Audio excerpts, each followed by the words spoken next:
The sting of a dismissal is usually verbal, but sometimes it arrives as a scent. Chloe adjusted her pearls and exhaled a cloud of expensive floral perfume that didn't just fill the air, it tried to claim it.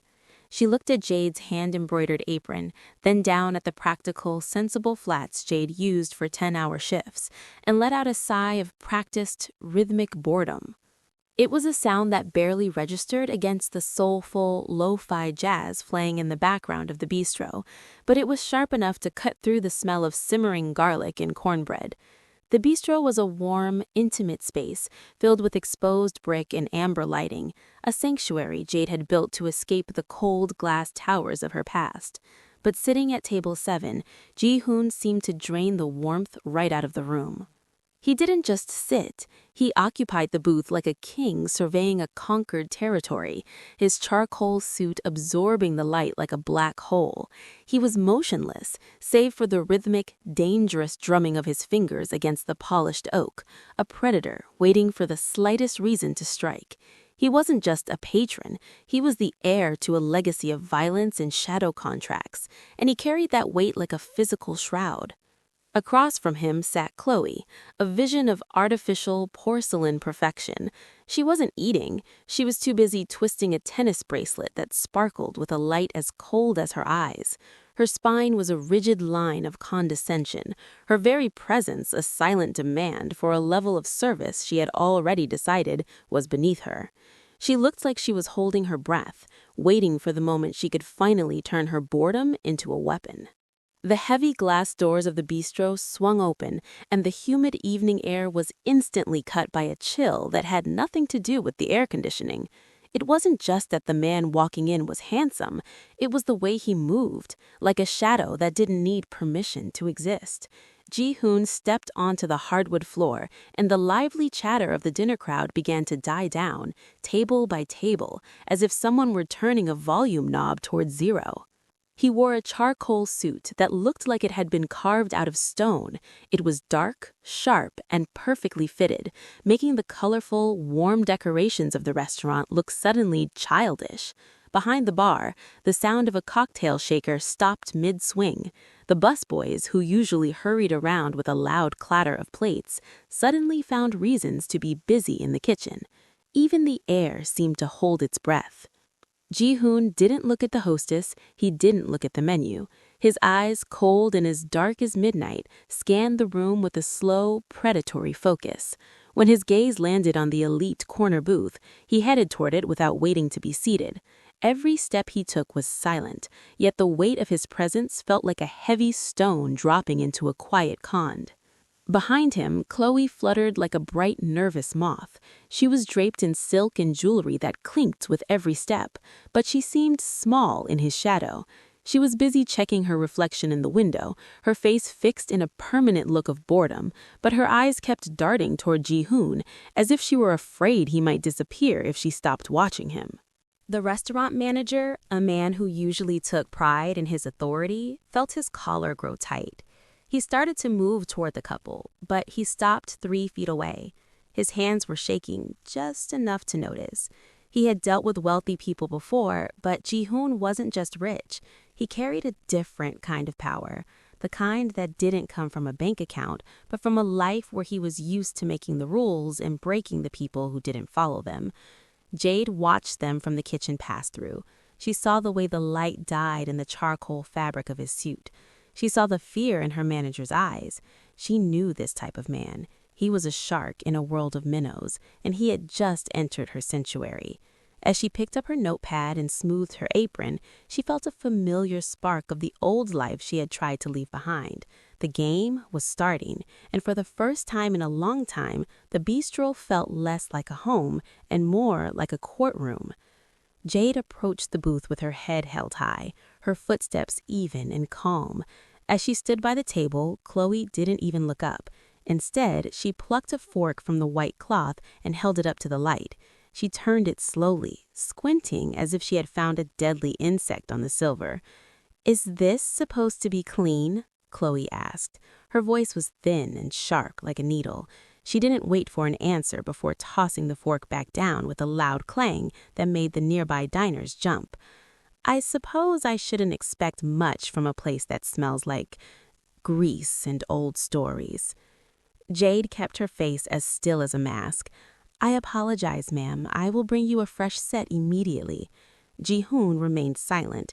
He sat perfectly still, his dark eyes fixed on Jade's face, watching for any sign of a crack in her armor. He looked like someone watching a play, curious to see how the main character would handle the pressure. He didn't tell Chloe to stop. He simply leaned back, his charcoal suit crinkling slightly, looking bored and dangerous at the same time. Chloe reached for the menu, but she didn't open it. Instead, she used one long, manicured fingernail to scratch at a tiny water spot on the leather cover.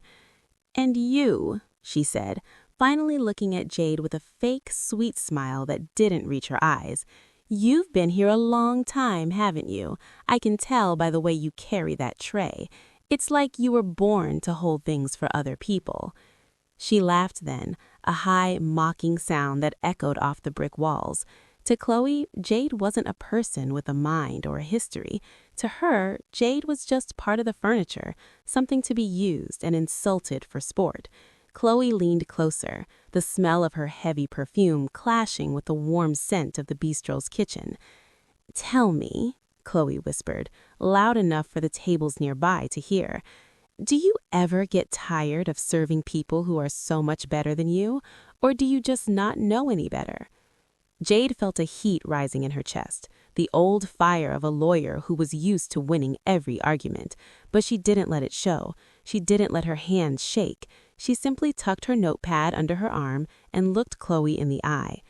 "I enjoy making sure my guests have exactly what they deserve, ma'am." Her voice was soft, but it had a steady edge that made Chloe's smile falter for just a second. Ji-hoon's fingers stopped drumming on the table. For the first time that night, a tiny spark of interest appeared in his cold gaze.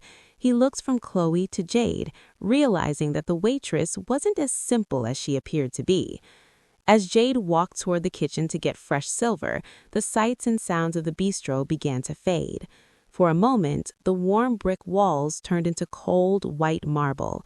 The smell of soul food was replaced by the dry scent of old paper and expensive coffee. She wasn't holding a serving tray anymore. She was holding a thick legal brief that could decide the fate of a billion-dollar company. In this memory, Jade stood in the center of a crowded courtroom. She wore a suit that cost more than most people made in a year. Back then, people didn't look through her. They looked at her with fear or respect.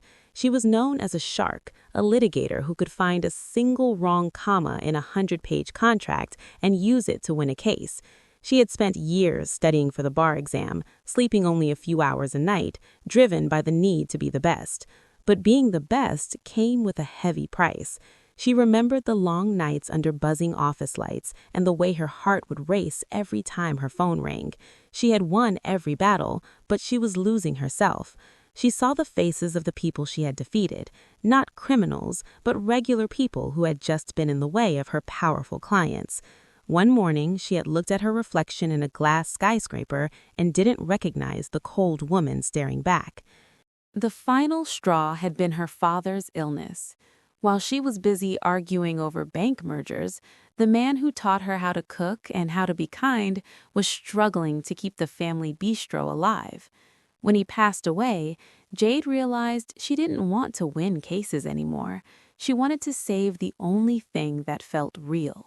She traded her mahogany desk for an oak dining table and her briefcase for an apron. A loud laugh from table 7 snapped her back to the present. The cold marble walls melted back into the cozy bistro. Chloe was still there, preening like a bird, and Ji-hoon was still watching her with that dark, unreadable look. Jade felt the weight of the silver in her hand. Chloe thought she was insulting a simple waitress who didn't know any better. She had no idea that the woman standing before her had spent years tearing down people far more dangerous than a socialite with a mean streak. Jade took a deep breath, her mind sharpening. She was still a shark. She had just moved to a different ocean. Jade returned to the table with the fresh silverware, her movements steady and professional. She placed the clean fork down with a gentle touch, but Chloe didn't even acknowledge the gesture. The socialite was too busy complaining about the temperature of the room, her voice rising to a sharp pitch that made other customers turn their heads. Jade reached for the bottle of expensive red wine to give Chloe a refill, hoping to quiet the storm with service.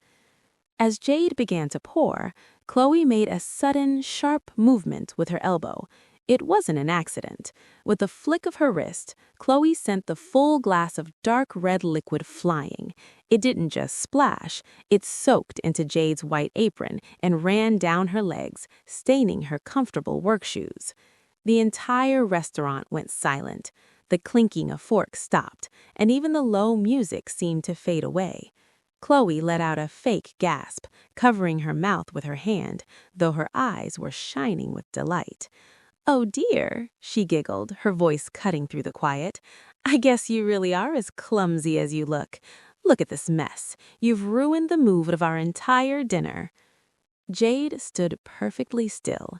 She could feel the cold, wet wine soaking through her clothes, but she didn't look down. She looked straight ahead, her heart hammering against her ribs. She waited for her manager, Mr. Harris, to step in. He was standing only 10 feet away, watching the whole thing. Jade expected him to defend her, or at least to tell Chloe that such behavior wasn't allowed in his restaurant. Instead, Mr. Harris hurried over with a pale, frightened face. He didn't look at the wine on Jade's shoes. He didn't ask if she was okay. He looked only at Ji-hoon, who was watching the scene with his chin resting on his hand, looking completely bored. "I am so sorry, ma'am. So sorry, sir," Mr. Harris stuttered, bowing slightly toward the booth. Then he turned to Jade, his voice dropping to a harsh whisper. "Jade, don't just stand there like a statue. Apologize to the lady for the mess and go clean yourself up, and don't you dare charge them for that glass." Jade looked at her manager, and for a second, the shark from her past almost surfaced. She saw the cowardice in his eyes. He was so afraid of Ji-hoon's reputation that he was willing to let his best worker be treated like dirt. The silence in the dining room felt heavy, like a thick blanket. Every eye was on her, waiting to see if she would cry or snap. Jade took a slow, deep breath. She didn't apologize because she had done nothing wrong. She simply nodded once, a sharp and cold movement. As she turned to walk away, she caught Ji-hoon's gaze. He wasn't laughing like Chloe. He was staring at Jade as if he were trying to solve a difficult puzzle, his dark eyes narrowed in deep thought. Jade walked toward the back of the restaurant, but she didn't go all the way to the locker room. She stopped near a tall, decorative plant to grab a clean cloth, her back turned to the dining area. The red wine felt heavy and cold against her skin, but her mind was starting to move with the speed of a racing car. Just as she bent down to dab at her shoes, a low, vibrating sound came from table 7. It was a phone. Ji-hoon answered it immediately. He didn't look around to see who was listening. He didn't have to. He owned the space around him. When he spoke, he didn't use the English he had used with the manager. He switched to a version of Korean that was very different from what people usually heard in movies. It was a high-level business dialect, full of ancient words and formal codes used only by the most powerful families and secret organizations. It was a language designed to keep secrets hidden in plain sight. Chloe went back to playing with her phone, her face lit up by the screen, completely unaware of what was being said. She thought it was just noise. But Jade, leaning behind the leafy branches of the plant, understood every single word. Her years of studying international law had required her to learn the specific ways the global elite spoke when they didn't want the world to know their plans. Ji-hoon's voice was like ice. He was talking about a massive shipping merger, a deal worth $50 million that was supposed to close at midnight. "The contract is signed," he said in that sharp, coded language. "If the ships don't move by dawn, we lose the deposit. There is no way out. The other side has trapped us with the act of God clause." He sounded frustrated, a rare emotion for a man who seemed to have a heart made of stone. He explained to the person on the other end that his lawyers had checked everything and found no escape. Because a storm had delayed the dock workers, the contract said he was responsible for the loss. Jade felt a familiar tingle in her fingertips. It was the feeling she used to get right before she won a case. She realized that Ji-hoon's expensive lawyers had made a huge mistake. They were looking at the basic rules, but they had missed a tiny hidden loophole in the regional maritime laws that Jade had memorized years ago. She stood up straight, the damp cloth forgotten in her hand. For months, she had tried to be invisible, to be just Jade the waitress. But listening to this man struggle with a problem she knew how to solve changed something inside her. He was a dangerous man, yes, but he was also a man who was about to lose a fortune because he didn't have the right person in his corner. Jade looked down at her stained apron and then back at the powerful man in the charcoal suit. She wasn't just a waitress anymore. The shark had found its target. Jade did not go back to the kitchen. She did not go to the locker room to hide her wine-stained clothes. Instead, she turned around and walked straight back to table 7. The dining room was still quiet, and the manager's eyes went wide with fear as he saw her approaching the Mafia boss again. He looked like he wanted to grab her arm to stop her, but there was something in Jade's walk that made him stay back. She wasn't walking like a waitress anymore. She was walking like a queen heading for her throne. Ji-hoon had just hung up his phone. He looked exhausted and angry, his jaw set tight as he stared at the tablecloth. Chloe was about to say something mean, her mouth already opening to complain about the service again, but Jade beat her to it. Jade stood at the end of the table, her hands clasped behind her back. She looked directly at Ji-hoon, ignoring Chloe entirely. When she spoke, it wasn't in English. She used the exact same high-level, formal Korean dialect that Ji-hoon had used on the phone. Her accent was perfect, sounding like someone who had spent their whole life in the most powerful offices in Seoul. "Sir," Jade began, her voice calm and clear, "I could not help but hear your trouble with the shipping merger. You mentioned the Act of God clause regarding the storm at the docks. However, your lawyers have failed you." The silence in the restaurant changed. It went from awkward to frozen. Ji-hoon's head snapped up. His dark eyes, which had been so bored all night, were now filled with total shock. Even Chloe looked paralyzed, her mouth hanging open as she realized the clumsy waitress was speaking a language she couldn't understand, with more grace than she had ever seen. Jade didn't stop. She moved closer, her voice dropping into a professional tone. Under the 1994 Maritime Trade Agreement, specifically Section 4, a storm is only an act of God if the docks are closed for 48 hours. Since your delay was only 12 hours, the law actually says the shipping company is at fault for not having a backup crew. You don't owe them a deposit. They owe you for the lost time. She paused, letting the logic of her words sink in. Ji-hoon didn't move. He didn't blink. He looked at Jade as if she had just fallen from the sky. He had spent his whole life around people who were afraid of him or people who wanted something from him. He had never met someone like this, a woman standing in a wine-stained apron who had just solved a $50 million problem in 10 seconds. Chloe finally found her voice. "What is she saying? Ji-hoon, tell this girl to go away. Why is she barking at you in that language?" Ji-hoon didn't even look at Chloe. He raised one hand, and the simple movement silenced his fiancée instantly. He kept his eyes locked on Jade. A slow, dangerous smile finally touched his lips. It wasn't a smile of anger.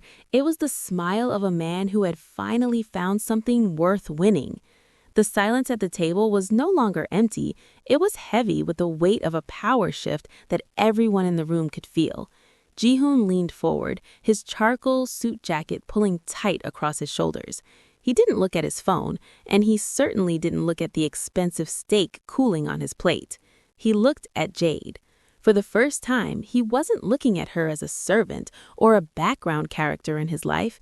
He was looking at her like a man who had just discovered a hidden treasure in a pile of stones.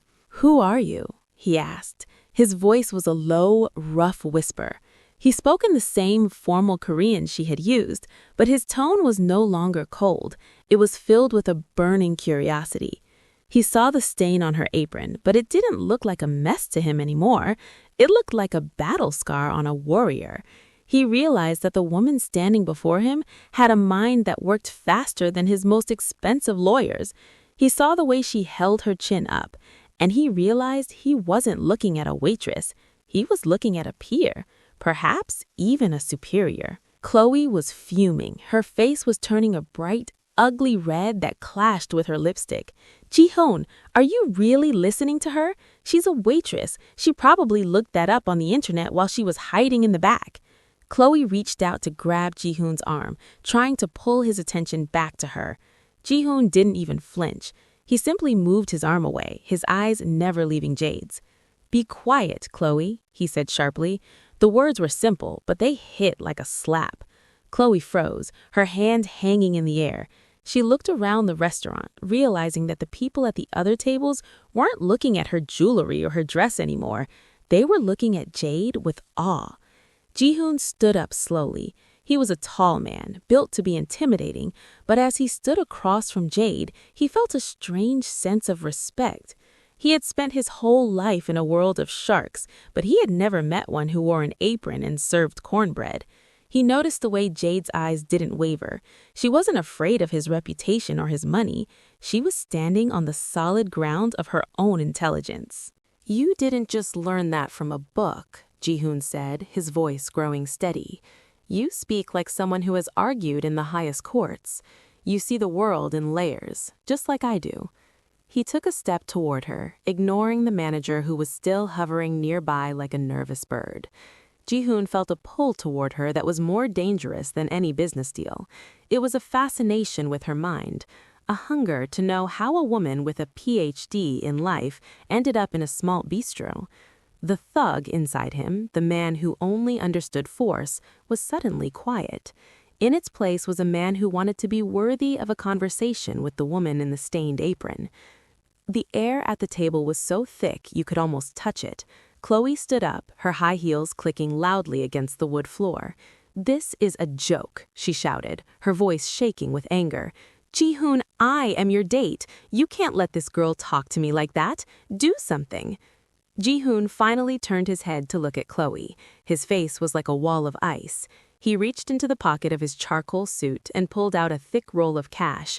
Without saying a word, he peeled off several $100 bills and dropped them on the white tablecloth next to Chloe's expensive purse. "There is a taxi waiting at the corner," Ji-hoon said. His voice was calm, but it was the kind of calm that comes before a lightning strike. "Use this to go home. Your behavior tonight has been a stain on this room, and I am tired of the noise." Chloe's jaw dropped. She looked at the money, then at the silent diners watching her, and finally at Ji-hoon. She realized that her beauty and her jewelry meant nothing in this moment. She had been replaced by the very woman she tried to destroy. With a sob of pure embarrassment, she grabbed her purse and ran toward the door, her silk dress fluttering behind her like the wings of a fallen bird. The restaurant was quiet once more. Ji-hoon turned back to Jade. He didn't look at her like a customer anymore. He looked at her with a deep, serious respect. He reached out and pulled the empty chair, the one Chloe had just been sitting in, away from the table. It was a silent invitation, a move that shocked everyone in the bistro. "Sit," Ji-hoon commanded softly. Mr. Harris, the manager, rushed forward, his face pale. "Sir, she is an employee. She can't sit with a guest. It's against the rules." Ji-hoon didn't even look at the manager. He just kept his eyes on Jade. "I am the guest," he said to the room, "and I am choosing my company. If there is a problem with the rules, I will buy the building and change them." The manager backed away, his mouth shut tight. He knew when he was beat. Jade looked at the chair, then at the wine stain on her apron. She had spent months trying to be small and quiet, but that time was over. She wasn't a waitress at this moment. She was a woman with the keys to a $50 million problem. She untied the strings of her stained apron and let it fall onto a nearby stool. Underneath, her simple black work dress looked like an elegant evening gown. She sat down across from the Mafia boss, her back straight and her eyes calm. Ji-hoon leaned in, his charcoal suit catching the amber light of the bistro. He didn't ask for more wine. He didn't ask for the check. He looked at her as if he were seeing the world clearly for the very first time. "Now," Ji-hoon said, his voice a low hum of excitement, "tell me more about Section 4 of that agreement, and then tell me who you really are." The morning sun streamed through the windows of the bistro, turning the dust motes into tiny bits of gold. A week had passed since the night the air froze at Table 7, and the restaurant felt different. The other workers moved with more pride, and Mr. Harris spent most of his time looking at the floor whenever Jade walked by. The shark was no longer hiding, and everyone knew it. Jade was polishing a glass when the bell above the door chimed. A delivery man walked in, but he wasn't carrying boxes of produce or bags of flour. He was holding a massive bouquet of rare blue orchids. They were the color of the ocean at dusk, deep and mysterious. Tucked between the flowers was a thick, cream-colored envelope made of heavy paper. Jade set down her towel and opened the envelope. Inside was a legal document, but it wasn't a lawsuit. It was a contract for a senior legal consultancy position for a global shipping firm. The salary mentioned was enough to pay off her family's debts 10 times over, but it was the note attached to the back that made her breath hitch. "The loophole worked," the note read in sharp, elegant handwriting. "The ships are moving, and the deposit is back in my hands. But I realized that money is easy to find. A mind like yours is not. You saved my business, but you also changed the way I see the world. I am tired of being a man who only knows how to take. I want to be a man who knows how to listen." At the bottom of the page was an invitation. It didn't ask her to come to a fancy skyscraper or a cold boardroom. It asked her to return to the bistro on Sunday evening when the doors were closed to the public. When Sunday night arrived, Jade wore a simple but elegant silk dress. She walked into her own restaurant and stopped in her tracks. The lights were dimmed, and a single table was set in the center of the room with fine china and silver. Standing by the table was Ji-hoon. He wasn't wearing his charcoal suit jacket, his sleeves were rolled up, and he was wearing a crisp white apron over his dress shirt. He didn't wait for her to sit. He moved with a new kind of grace, pulling out her chair and waiting until she was comfortable. Then the man who owned half the city's skyline picked up a serving towel. He leaned over and poured her a glass of the finest vintage wine, his movements careful and respectful. "Tonight," Ji-hoon said, his dark eyes shining with a warmth she hadn't seen before, "the roles are reversed. You have spent your life serving others and hiding your brilliance. Tonight, I will serve you, and tomorrow we will begin a different kind of merger." Jade smiled, and for the first time in years, the shark felt at peace. She realized that she didn't have to choose between her heart and her head. She had found someone who loved her not for her silence, but for her voice. As Ji-hoon set a plate of perfectly prepared food before her, she knew this was the start of a story where they were both, finally, on the same side.